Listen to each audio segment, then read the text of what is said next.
हे सर्दी खोकल्यानं माणसं मरतात हे आम्हाला 4 वर्षापूर्वी कळालं. नाही त्याच्या अगोदर माहितीच नव्हतं. लहानपणी आम्ही तर शिमडीत आयुष्य खेडेगावातलं नाकाची भोकं सदानी कथा लिपलेली हिरव्या कार नाळी ते पुसून पुसून पुसून हे असं काळं झालं असायचं. बरोबर आहे ना? असं पुसून पुसून हे हात धुणे प्रकार माहितच नव्हता.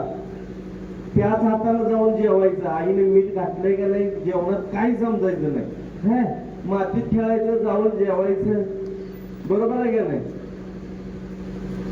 आठवड्यातून एकदाच आंघोळ दर शनिवारी शाळा सुटल्यावर दप्तर दारातच फेकायचं आणि आई मी आंघोळीला जातो म्हणायचं आणि विहिरीवर जायचं.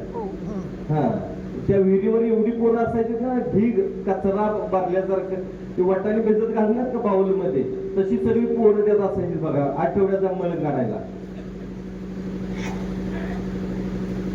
हे चुकून माकून आईने एखादीशी 60 टन वाजवली ना का इकडला शेंबूड इकडं हे असा पुसायचा.